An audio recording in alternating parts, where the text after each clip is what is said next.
Mis queridos amigos y hermanos, muy buenas tardes. Bienvenido a la Escuela de la Llama de Amor. Hoy vamos a explicar la lección número 49, titulada El santuario familiar es fruto de la gracia de Dios y de la colaboración de todos los miembros de la familia. Iniciemos nuestra clase invocando el nombre del Señor. En el nombre del Padre, del Hijo y del Espíritu Santo. Madre, derrama el efecto de gracia de tu llama de amor sobre toda la humanidad. Que nuestros pies vayan juntos, que nuestras manos recojan unidas, que nuestros corazones latan al unísono, que nuestro interior sienta lo mismo, que el pensamiento de nuestras mentes sea uno, que nuestros oídos escuchen juntos el silencio, que nuestras miradas se compenetren profundamente, fundiéndose la una en la otra, y que nuestros labios supliquen juntos al Eterno Padre para alcanzar misericordia para toda la humanidad. Hermanos, hemos dividido esta clase en 3 puntos. El primero se titula Se trata de una gracia, no de una metodología psicológica. El segundo punto, Dios es un Dios de orden, el señorío de Jesús. Y el tercer punto, ¿en qué consiste el señorío de Jesús?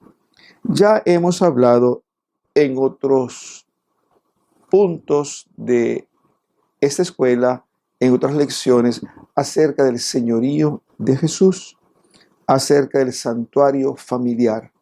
Pero hoy vamos a volver a tocar este tema, ya que es sumamente importante. Podríamos decir que el fruto fundamental de la gracia de la llama de amor es llevar cada una de las familias a convertirse en un verdadero santuario, un santuario en el que reine nuestro Señor Jesucristo. Comencemos leyendo el texto del diario espiritual del 17 de enero de 1964. Habla Jesús y dice a propósito de su madre: ella quiere que cada familia sea un santuario, un lugar maravilloso donde en unión con ustedes obre sus milagros en el fondo de los corazones, pasando de corazón en corazón, pone en sus manos la llama de amor de su corazón, que por medio de sus oraciones, acompañada de sacrificios, cegará a Satanás que quiere reinar en las familias. Aquí tenemos algo sumamente importante, porque es el mismo Jesús el que habla de la acción de María Santísima en el interior de las familias. El diario espiritual no nos proporciona un reglamento ni un método definido para edificar los santuarios familiares. Necesitamos considerar la vida de Isabel para encontrar en ella la obra de Dios. El santuario familiar no es, pues, una metodología psicológica. Hay una parte de la psicología que trata precisamente de la familia y la llaman psicología familiar. En ella, los psicólogos especialistas en el cuidado de las familias han elaborado toda una serie de técnicas para ir mejorando las relaciones en el interior del hogar. Y podemos decir que muchas familias han recibido grandes beneficios de estos encuentros con expertos en la conducta humana, en la psicología familiar, y sus familias han definitivamente mejorado. Sin embargo, cuando hablamos de el santuario familiar, no estamos hablando de una técnica psicológica, no estamos hablando de una metodología psicológica. ¿Por qué? Porque ya la misma Virgen María le dijo a Isabel que ella, la Virgen, era la que encendía en los corazones la llama de amor. Recordemos aquel pasaje en el que Isabel se había preparado muy bien para hablar de la llama de amor. Y cuando llegó el momento, su mente se le puso en blanco. Isabel no pudo recordar nada de lo que había preparado. Así que se quedó callada. Y la Virgen María le dice: fui yo quien no permitió que tú hablases. Y eso fue una enseñanza muy grande para Isabel. La Virgen le dice: soy yo la única que puedo encender en los corazones la llama de amor. Efectivamente, la gran maestra de la llama de amor es la Virgen María. Ella engendró a Jesucristo en su seno y ella lo engendra en el interior de las familias. Por eso, pues, debemos considerar con mucha atención este proceso que la Virgen María va llevando en el interior de cada familia, pensando que cada familia es única, que no podemos pretender que haya una metodología igual para todas las familias. La Virgen María es la que lleva en el interior de los hogares la conversión de los corazones. Repasemos un poquito lo que dice pues Jesús. Ella quiere que cada familia sea un santuario. Todas y cada una de las familias católicas, es decir, centradas en la fe católica, en la fe plena. Y repito, digo familias católicas porque solamente las familias que tienen una fe católica pueden creer en la Virgen María, pueden aceptar su acción en el interior. Aquellas familias que tienen otra tradición excepto la ortodoxa, me estoy refiriendo a las familias derivadas de la Reforma Protestante, en ellas la Virgen María no es considerada realmente como una persona viva y actuante. Para ellos la Virgen María no tiene pues una influencia notable en el interior de los hogares. Así que Jesús dice: la Virgen quiere que cada familia sea un santuario. Santuario es un lugar de santidad, un lugar separado de la vida según el mundo, el demonio y la carne. Es pues un hogar que está en contradicción con el mundo, el demonio y la carne. Y por eso debemos pensar que se necesita gracia de Dios, una gracia especial o grandes gracias especiales para que los corazones vayan dejando esa cobertura que el mundo, el demonio y la carne han lanzado pues sobre nuestra cultura, sobre nuestra sociedad. En segundo lugar, Jesús habla de un lugar maravilloso. Maravilloso, la palabra maravilloso implica, como quien dice, una impresión de extraordinario. Esto es maravilloso. Esto no es algo que dependa de nuestras propias capacidades, sino que supera nuestras propias capacidades. Y él dice: donde en unión con ustedes, aquí nos pone al tanto pues de su acción, en unión con nosotros. No es la Virgen la que va a actuar independientemente, no somos nosotros, sino que el proceso de la transformación de la familia en un santuario es obra tanto de María Santísima como de nosotros. Hay pues una colaboración estrecha entre la Virgen María y todos los miembros de la familia. En unión con ustedes, obre sus milagros. La Virgen pues obra milagros en el fondo de los corazones. Esa es la característica de la gracia de la llama de amor. La intervención milagrosa de la Virgen María en el fondo de los corazones. ¿Y en qué consiste esa intervención milagrosa? En la conversión. Es decir, la más grande obra, el más grande milagro, no es el milagro externo.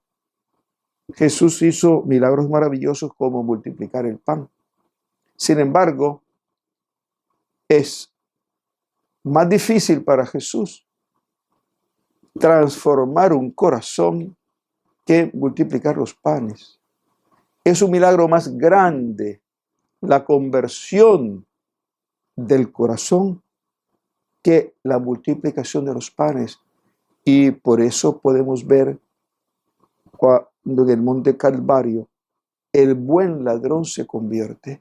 Podemos ver un milagro, la conversión del buen ladrón, que era un fascineroso. Para que los romanos lo hubiesen crucificado, significa que ese que llamamos buen ladrón era un verdadero criminal.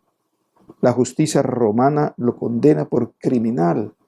Y vemos cómo en el último instante el corazón de este hombre queda transido de dolor.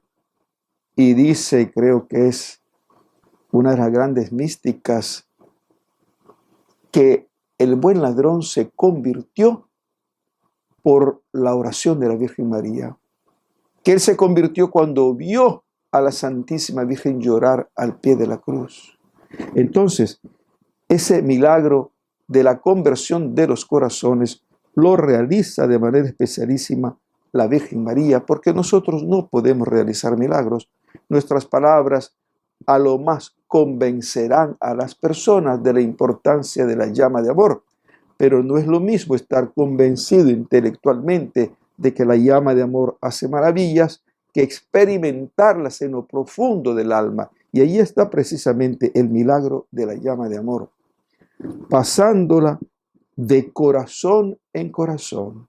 La Virgen va pasando de corazón en la familia y va poniendo en nuestras manos la llama de amor.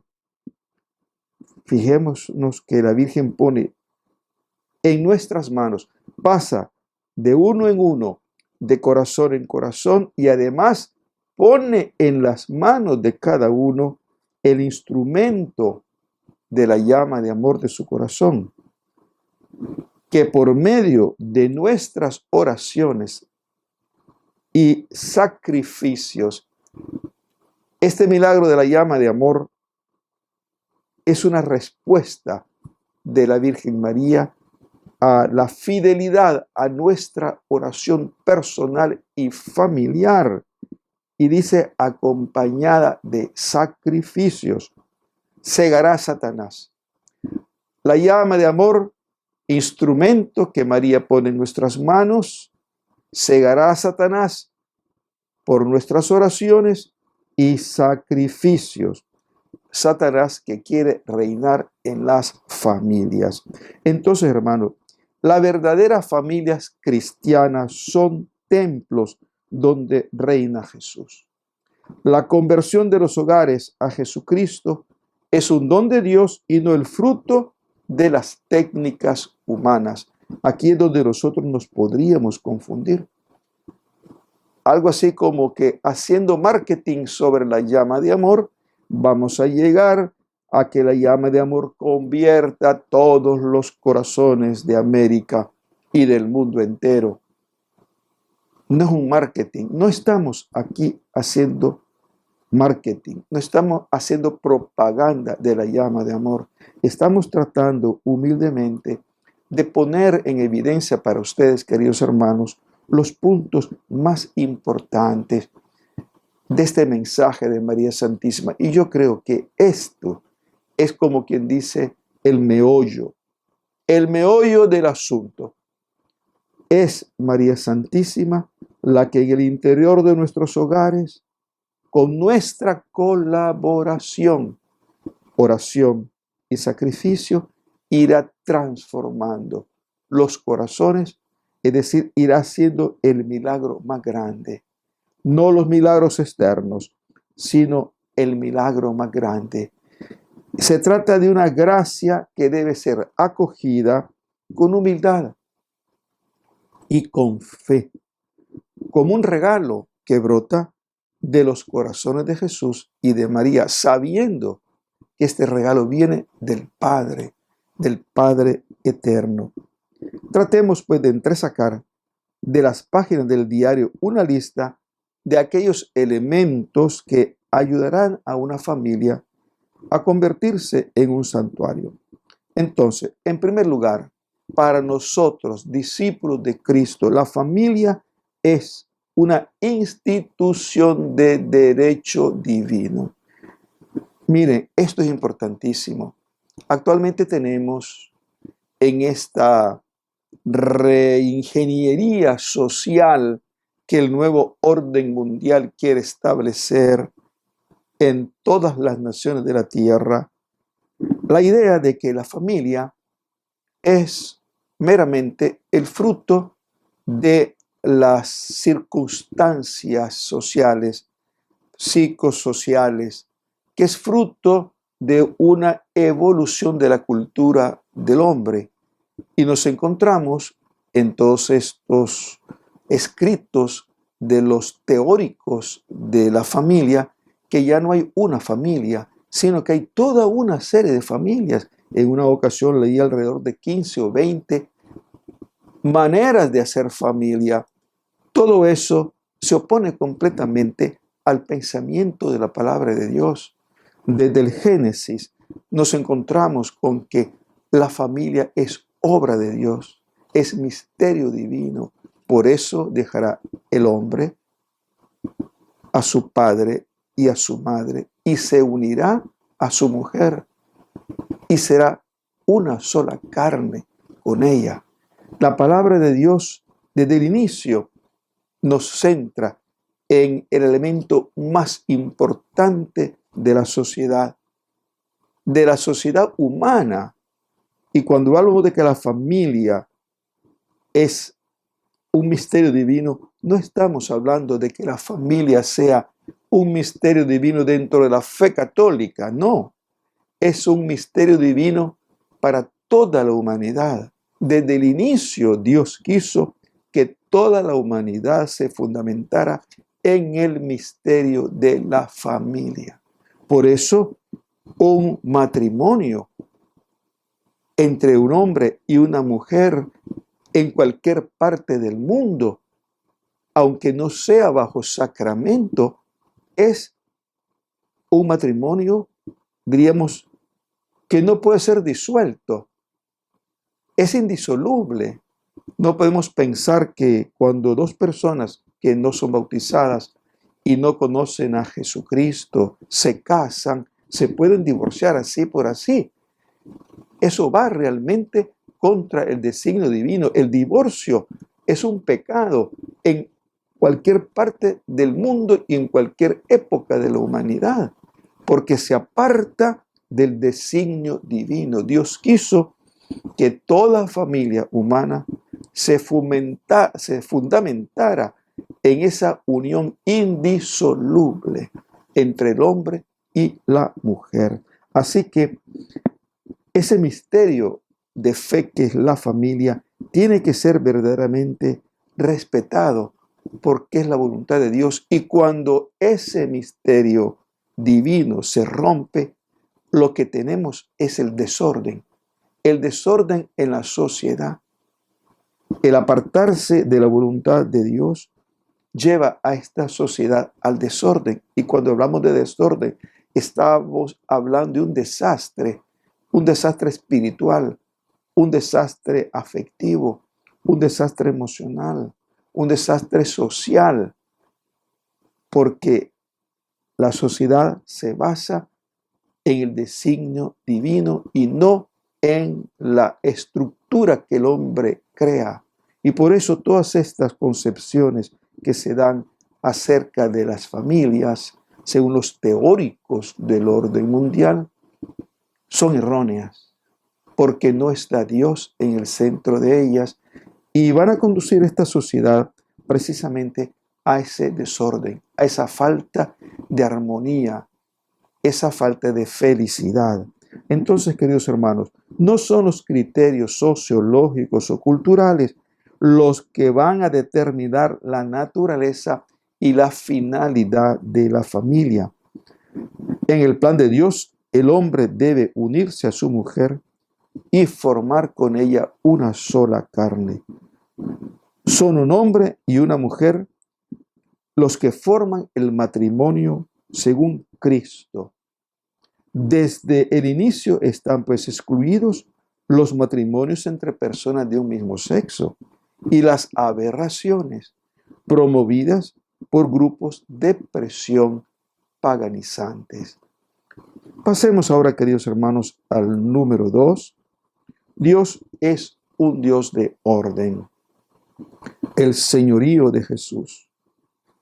Entonces, una de las condiciones más importantes para que la familia se enrumbe en el proceso del santuario familiar es que todos los miembros comprendan que Dios es un Dios de orden. Eso nos lo dice San Pablo. Dios es un Dios de orden. Y cuando hablamos de orden, no estamos hablando de esas ideas equivocadas del orden, ¿verdad? Porque con frecuencia se piensa que el orden es una imposición. No, el orden es lo natural, ¿verdad? El árbol es un orden, tiene un orden.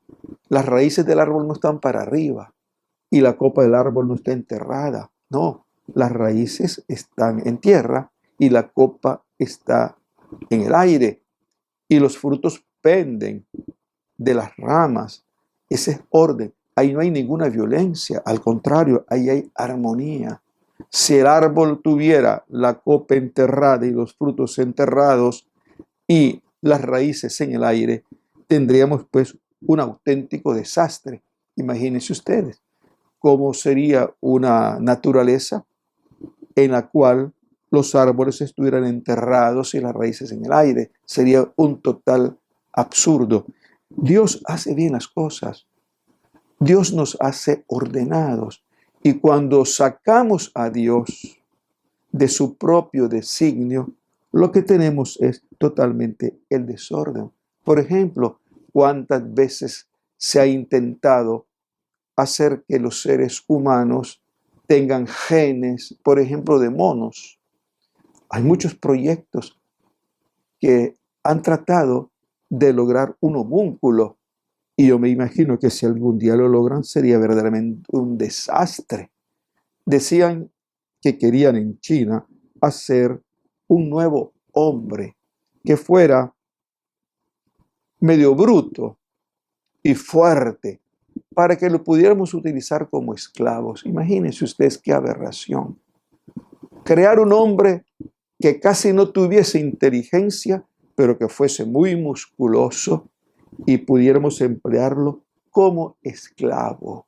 ¡Qué aberración! ¡Qué falta de comprensión de la dignidad del hombre! Y lo mismo, pues, quién sabe cuántos proyectos tienen estos ingenieros de la biología respecto al hombre. Yo espero que nunca tengan éxito, porque sería verdaderamente el mayor desorden en la historia de la humanidad, ¿no? Jesús nos habla, pues, de la misión que el Padre le confía. Ahí viene el orden. El orden, la armonía viene del Padre eterno. Es el Padre, el Creador, que envía al Hijo. Como el Padre me ha enviado, así os he enviado yo. Y el Padre y el Hijo nos envían el Espíritu Santo. Es el don del Padre y del Hijo, o como dicen los ortodoxos, el Espíritu Santo es el don del Padre por el Hijo, ¿verdad? Y después vemos que en la iglesia tenemos a los apóstoles.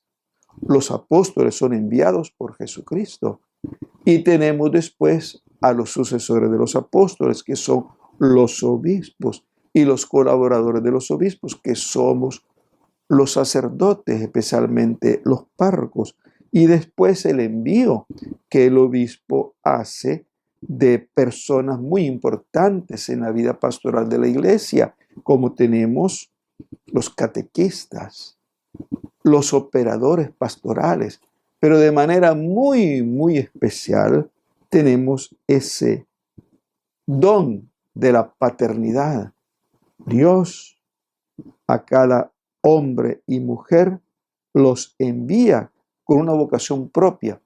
Y en esa vocación propia está la vocación de la paternidad y de la maternidad dentro de la familia. El orden es que todos los niños nazcan dentro de la familia. Qué triste para aquellas personas que han nacido fuera de la familia. Es verdaderamente durísimo no saber quién es mi padre, quién es mi madre.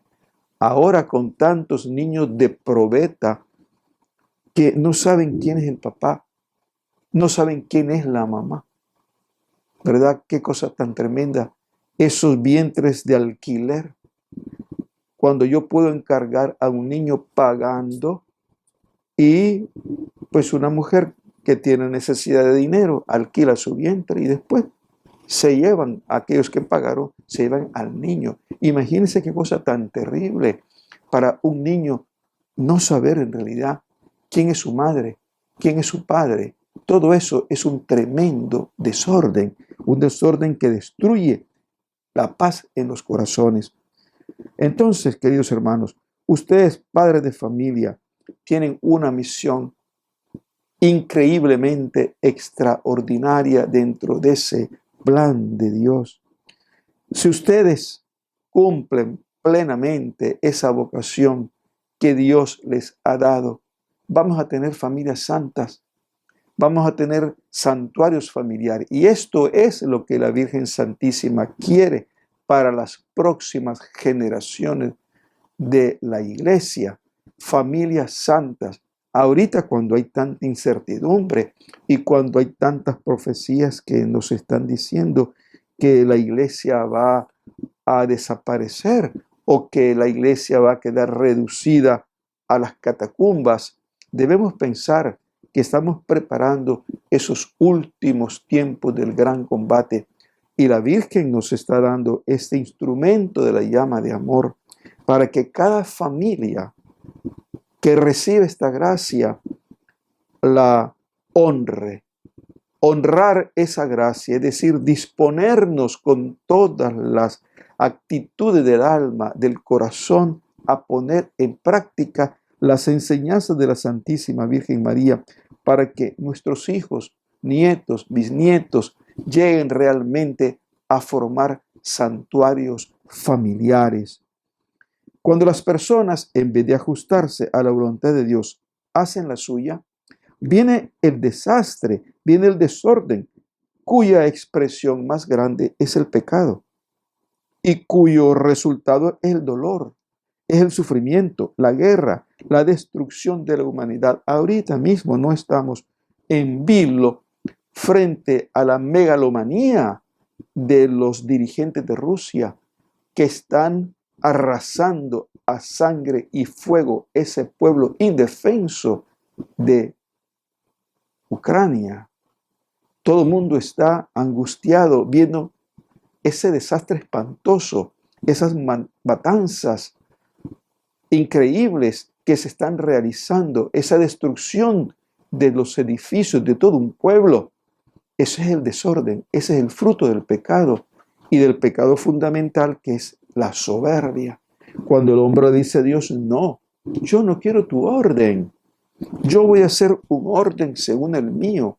Yo voy a transformar este mundo según mis criterios. Yo voy a hacer una familia según a mí me parece. Y voy a tener mis hijos como yo quiera. Y la ingeniería genética me permitirá escoger un hijo con ojos azules, con la nariz de tal manera, con los labios de tal estilo, con la inteligencia en tal grado. Esas son las ilusiones que tienen estos ingenieros, ¿verdad?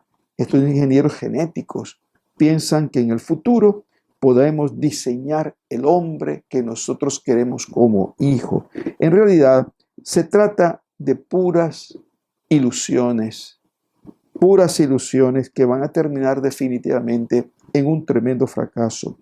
Entonces, en la familia es necesario que el padre de familia ejerza su autoridad de acuerdo a la voluntad del Señor. Qué importante es esto. El padre y la madre no son dueños de los hijos, no pueden disponer de los hijos a su manera. El padre y la madre son los primeros que deben someterse a la autoridad de Dios, al orden de Dios.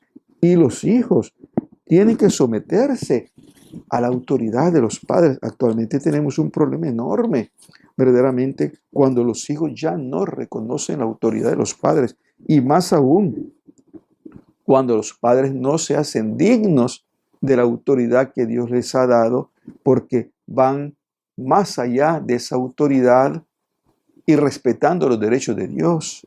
Ya San Pablo, en la carta a los Romanos, en el capítulo 13, versículo 1, nos dice que cada uno se someta a las autoridades establecidas, porque toda autoridad procede de Dios y las que existen han sido establecidas por Él. Es decir, es Dios quien establece la autoridad de los padres de familia. Es decir, no es la sociedad. Y tenemos pues errores tremendos como aquellos gobiernos que dejan a un lado la autoridad de los padres y se creen dueños ellos de los niños. ¿Cuánto ha sido perseguida la familia por el comunismo? Para el comunismo la familia es el peor de los enemigos. Es el peor de los enemigos porque el gobierno ya no puede intervenir en el interior de los hogares. Y vimos cómo en la historia de la Unión Soviética las familias eran totalmente divididas, como el gobierno se apropiaba de los hijos y los tenía bajo su dominio, dejando de lado el poder de los padres. No hemos visto cómo los nazis inventaron unas guarderías, una fábrica de niños, en las cuales las mujeres eran fecundadas por arios puros, por personas que descendían de esa raza aria y tenían los genes puros para que se dieran una nueva raza pura aria. ¿Y cuántos millones de niños nacieron en Alemania? Tal vez no millones, pero por lo menos centenares de miles de niños nacidos en esas guarderías inventadas por el nazismo, y muchas de esas personas pues no saben de dónde vienen, no saben ni quiénes son sus padres. Ellos son hijos del gobierno, hijos del partido.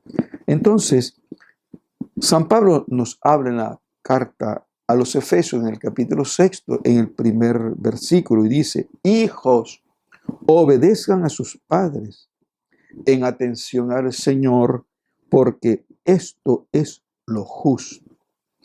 El primer mandamiento que contiene una promesa es este: honra a tu padre y a tu madre para que te vaya bien y vivas mucho tiempo en la tierra.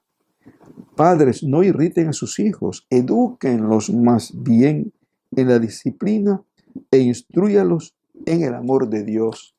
Aquí tenemos en estos versículos esos puntos de referencia importantísimos para que entendamos que la familia no depende de nosotros, sino que la familia depende de Dios. Y el orden de la familia se basa no en la psicología, no en la sociología, no en las ideologías de los partidos, sino que el orden de la familia proviene del orden divino, y la autoridad en el interior de la familia proviene de Dios.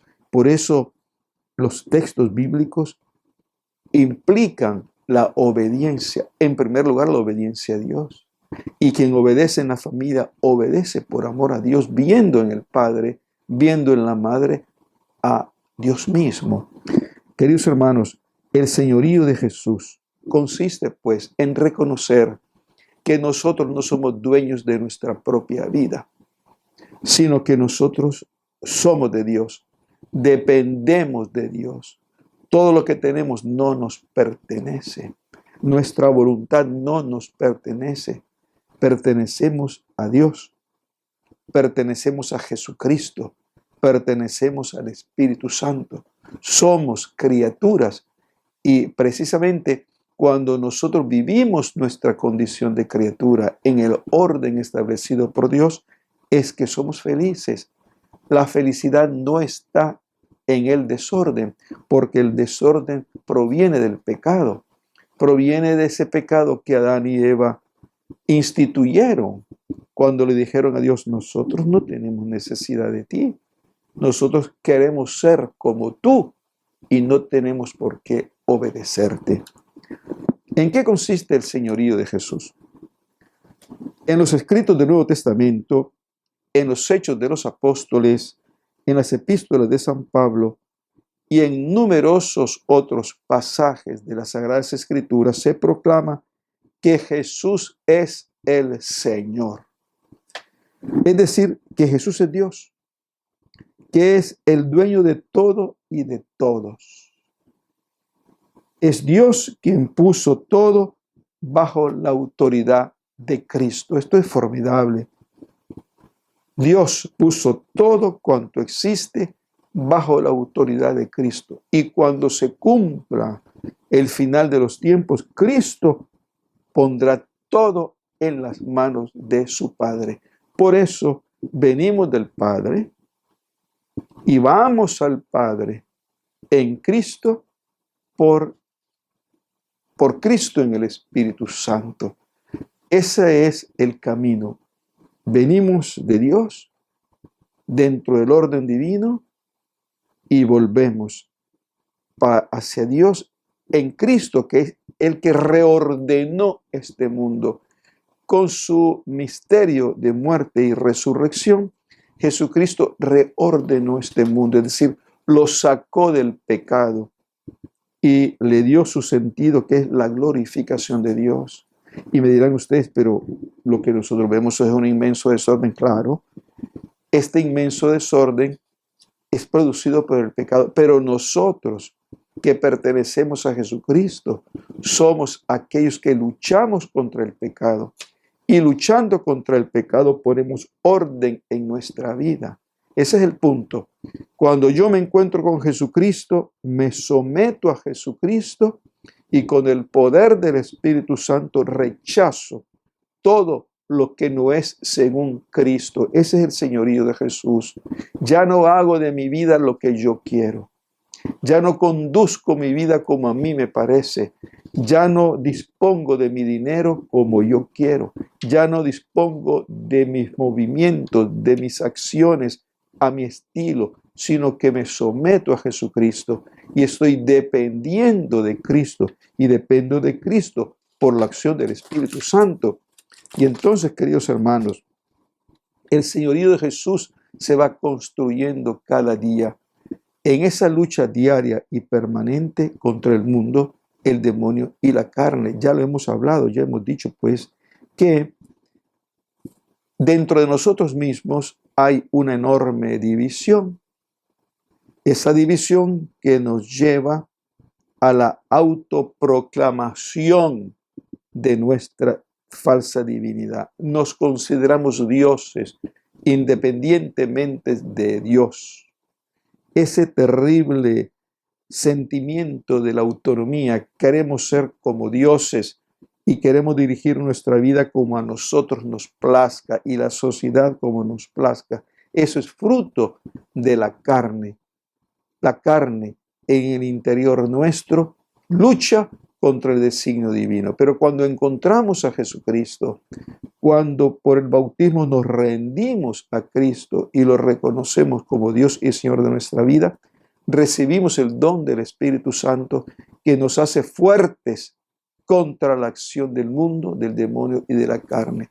El señorío de Jesús, pues, lo vamos construyendo, se va realizando en nuestra vida día tras día. Y ese es el santuario familiar. El santuario familiar, nos dice Jesucristo, ese es el lugar donde la Virgen hace maravillas, donde pasando de corazón en corazón, ella nos va dando ese instrumento de su llama de amor, que es Jesucristo. Y ese instrumento ciega a Satanás, es decir, ese instrumento impide que en nosotros se dé el pecado. El cegamiento de Satanás es precisamente la victoria contra el pecado. Ciego a Satanás con mis oraciones, mis sacrificios y el auxilio de la Virgen María, cuando yo renuncio a la soberbia, a la avaricia, a la lujuria, a la ira, a la gula, a la envidia, a la pereza. Es decir, ese combate contra el pecado, y nombramos los 7 pecados capitales porque allí se resumen todos los pecados: soberbia, avaricia, lujuria, ira, gula, envidia, pereza. La Virgen lucha con nosotros para que de orgullosos nos volvamos humildes en el interior de nuestro hogar, para que lujuriosos nos volvamos castos, para que avarientos nos volvamos generosos y compartamos nuestros bienes con el prójimo, para que de iracundos nos volvamos mansos, para que de perezosos espiritualmente nos volvamos diligentes en el camino de la santidad. Entonces, queridos hermanos, el señorío de Cristo se va realizando dentro de nuestro corazón con la ayuda de esa acción milagrosa de la Virgen María. Por eso decimos que la gracia de la llama de amor es milagrosa, en el sentido de que cuando la acogemos con sinceridad, cuando respondemos a la llamada de la Virgen María, nosotros obtenemos las gracias que necesitamos para vencer la tentación. Y cuando yo venzo la tentación, Jesús es mi Señor. Tengo la tendencia a embriagarme y siento que el alcohol es como un Dios en mi vida. Eso le pasa a mucha gente. El alcohol es su Dios, o la comida es su Dios, o el sexo es su Dios. Experimentamos dentro de nuestra intimidad esa fuerza del pecado. Pero hay una gracia muy superior a la fuerza del pecado, que nos es obtenida por la intervención de la Virgen María, por su poderosa intercesión. Y cuando esa gracia nos es dada, porque oramos, porque nos sacrificamos, porque vivimos o tratamos de vivir las enseñanzas de la Virgen María, esa gracia hace que venzamos el alcohol. Y aquel hombre que bebía y no podía vencer esa pasión del alcohol, de repente dice, bueno, ya puedo ser libre, ya el alcohol no me domina. O ese hombre que está sumido en la adoración a la lujuria y vive en la lujuria, de repente siente que su corazón se ordena y bueno, ya comienzo a ser fiel a mi esposa y a mis hijos. Se rompe la esclavitud que tenía yo respecto de una amante o varias amantes y vuelvo al interior de mi hogar y realizo el matrimonio, la fidelidad matrimonial. Y así podremos ir viendo todas y cada una de las partes de nuestra vida, los aspectos de nuestra vida que nos destruyen, que nos sacan del orden y por lo tanto nos vuelven infelices. El desorden hace infelices a los seres humanos. El orden es lo que nos hace felices. Cuando nosotros tenemos una enfermedad, tenemos un desorden. Si nuestro sistema endocrino no funciona bien, si nuestra pituitaria no funciona bien, si las demás glándulas no funcionan correctamente, entramos en desorden y nos damos cuenta de que nuestro cuerpo nos vuelve infelices. ¿Qué es el cáncer? Unos dicen que el cáncer es la proliferación de unas células que fagocitan las demás, que se comen a las demás y van creciendo a costa del organismo. Es un desorden.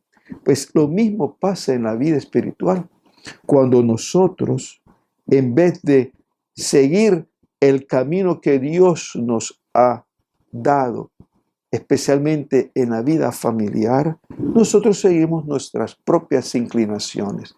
El señorío de Jesús, pues, viene a hacernos reconocer que no podemos hacer lo que nos da la gana en la vida. Que cuando nosotros decidimos hacer lo que nos da la gana, nos enrumbamos en un caminar que produce dolor y sufrimiento. Veamos los narcotraficantes. Ellos se enrumban en un camino de ambición de dinero y es por el dinero que ellos luchan y se matan. Y se matan.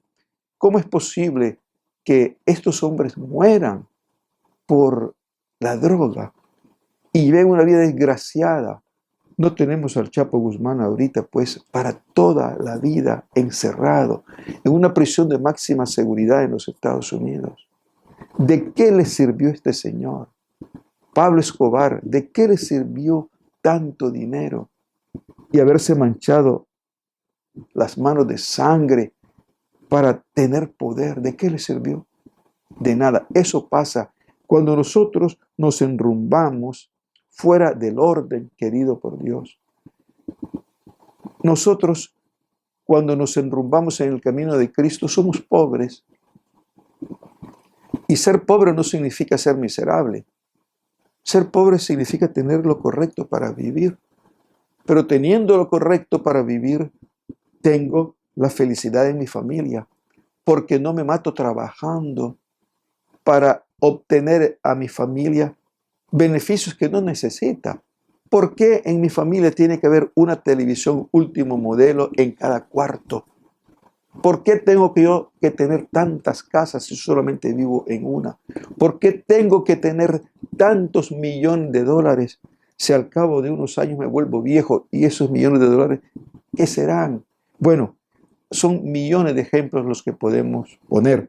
Sin embargo, el punto central está allí. La llama de amor nos lleva a descubrir el señorío de Cristo en nuestras vidas y a luchar con todas nuestras fuerzas para que ese señorío, esa obediencia a Cristo se haga realidad en mi familia y todos en el hogar vivamos conscientemente el señorío de Cristo, para que mi mujer se someta a Jesucristo, para que cada uno de mis hijos se someta a Jesucristo y no que mi mujer y mis hijos cada uno tengan su propio